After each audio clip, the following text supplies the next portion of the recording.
আসসালামু আলাইকুম রহমতুল্লাহি বারাকাতু।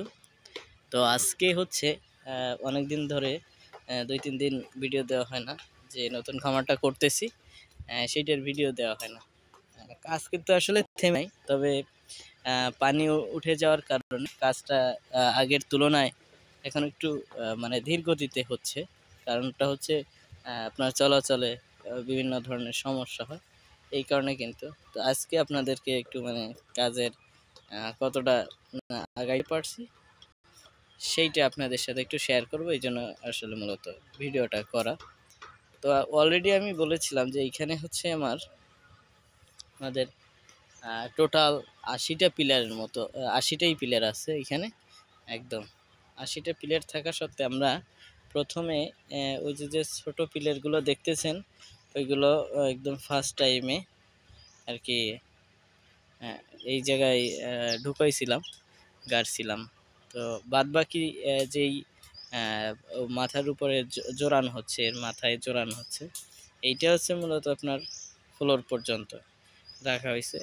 বেশ উঁচা দেওয়া হয়েছে, কারণ পানিতে অনেক সময় সমস্যা হয়, মুরগিগুলো টানাটানি করা লাগে, ঝামেলা হয়।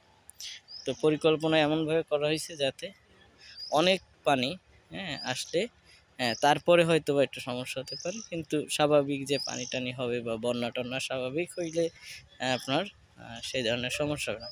তো কাজের কথা যদি বলি, আমরা ফ্লোর পর্যন্ত করতে আজকে মনে করেন টোটাল 80টা পিলারে 40টা পিলার আজকে শেষ হবে। আজকে যদি 10টা ঢালাই দিতে পারে, রেগুলার 10টা ঢালাই দেওয়া পসিবল হচ্ছে, এর থেকে বেশি যায় না।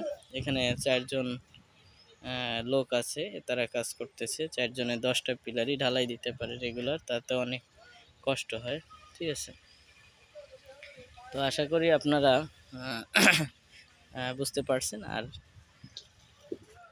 এই যে টোটাল কত খরচ টরচ যায় সব কিছুই আপনাদের সাথে শেয়ার করব একদম লাস্টে, যে কত যায় আসলে কত যাচ্ছে এইভাবে তো রেগুলার হিসাব করে দেওয়াটা সম্ভব হয় না।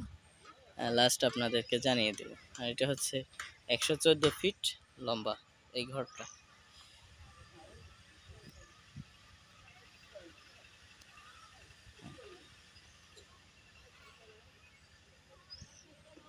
তো এতক্ষণ আমার সাথে থাকার জন্য আপনাদেরকে অসংখ্য ধন্যবাদ জানাচ্ছি। দেখা হবে পরবর্তী ভিডিওতে।